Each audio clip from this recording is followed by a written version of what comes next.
If I am a 12-year-old, my mind is still deciding which part I am committing to.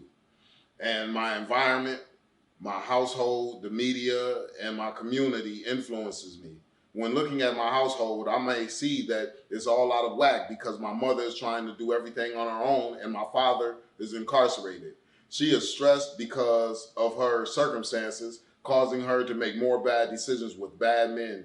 And these men mean my development no good because their own development is no good.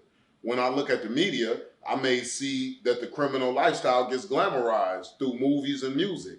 This makes it a bit more likely that I will adopt the same mentality. It seems as if you can survive the game. You will be able to live a life that is free and lovely. When I look at my community and see people committed to the criminal lifestyle making money hand over fist by committing to the game, it gets me closer to committing to this lifestyle myself.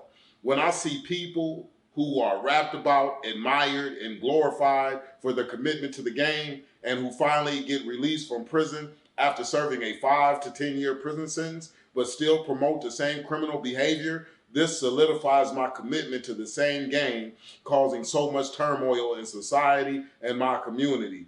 The person recidivating is ultimately the sole individual signing off on the destructive behavior. So what I was talking about right there is just talking about that 12-year-old and what they got to go up against, dealing with their community, dealing with media, dealing with, just all of the things that they dealing with, their household structure and things like that, their broken household structure, and how that 12-year-old can become that 13-year-old like me and say, man, I'm about to sell dope because that's what's going to get me to my next level. It's just crazy. So when that person comes home and you show me that you getting celebrated, man, everybody is singing your praises, and you still got the same mentality that you had when you got incarcerated, that lets me know as a 12-year-old that it's okay, that it's most advantageous to take on the philosophy that you got. And that's how I'll go ahead and adopt that at 12 years old, get into it at 13 years old, and commit to something that truly isn't committed to you, right? So that's heavy. So I wanted to really touch on that in this book, and I'm just laying the foundation on how we gonna tackle, man, prison without bars. How do we abandon a mentality that gets us incarcerated, right? It's up to us. Like, ain't nobody coming to save you. It's up to you, right? And that's what it's all about. It's up to you to make the decision. So it's just us, man, as people who are incarcerated, people who have returned back into society, man, it is up to us to debunk that mentality, man, that continues to put us in a certain place that we don't want to be, right? So I just wanted to cover that in the first chapter when I'm just talking about the state of incarceration, because I wanted people to understand, man, what this incarceration piece looks like. A major part of the Starts Within organization and myself in pushing this movement is educating people on both ends. I need to educate the people out here in the community as well to get them to understand, man, how important that individual who is incarcerated is. I got to educate the people who are incarcerated to get them to understand how important that they are. How do you decrease the recidivism rate? You increase the value in the minds of those people who are incarcerated, right?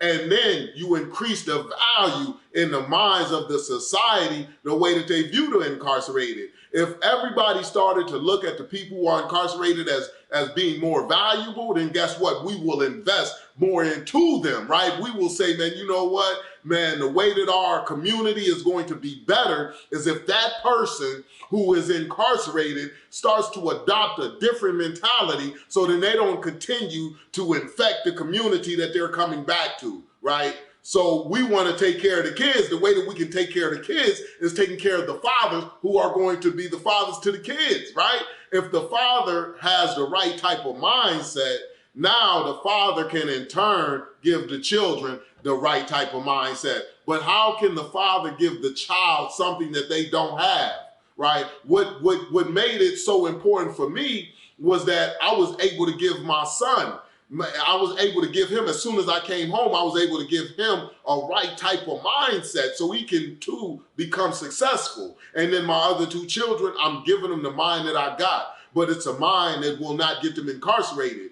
because I don't have a mind that will get you incarcerated. Prison Without Bars is saying, how did I become free while I was incarcerated? Meaning that you gotta make sure that your mind is free for you to be able to stay free. I don't care how many doors they open. I don't care how much money get put in your commissary. I don't care how much money you got to come home to. If you are not free before you get released from prison, you will get reincarcerated. And you see how high the recidivism rate is. It's high because so many people fail to address the main issue, which is the way that you think. It is the thinking, right? So many people just feel like that you are just going to develop a different way of thinking just by default, or just because of the test of time, just because you endured for the amount of time, and you think that, hey, I did 15 years, then I'm going to have a different way of thinking just because I've done 15 years.